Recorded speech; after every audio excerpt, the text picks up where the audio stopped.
Le Zoom Éco, François Vidal. Bonjour François. Bonjour Maxime. Le journal Les Échos en fait sa une ce matin. Le gouvernement étudie de nouvelles pistes pour augmenter les impôts. Oui, et le moins qu'on puisse dire, c'est que le champ des possibles est très large. Hausse de la CSG, création d'une taxe carbone, réforme de la fiscalité de l'assurance vie, gel du barème de l'impôt sur le revenu, et la liste est encore longue.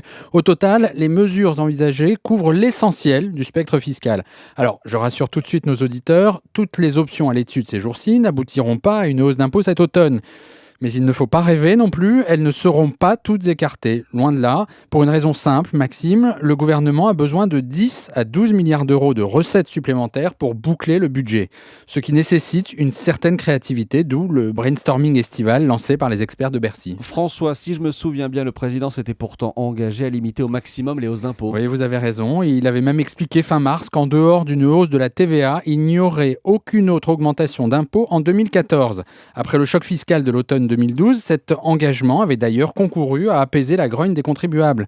Mais les déclarations présidentielles du 14 juillet ne laissaient déjà plus de doute sur ses intentions. François Hollande avait alors indiqué, souvenez-vous, que les hausses se limiteraient à l'indispensable. En clair, que la trêve fiscale était remise à plus tard.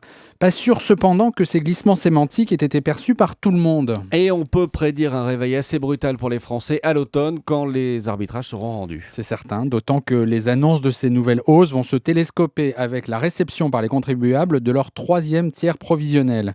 Or, si tout le monde sait que les impôts ont fortement augmenté l'an dernier, personne ne sait encore ce que cela signifie concrètement à titre individuel. Le choc promet donc d'être sévère, avec deux conséquences à la clé. D'abord, une perte de crédibilité pour la parole présidentielle, puisque François Hollande n'aura pas tenu sa promesse initiale. Surtout, un effet dépressif sur la consommation et l'activité en général. Au moment où notre économie commence à peine à retrouver des couleurs, nous n'avions vraiment pas besoin de cela.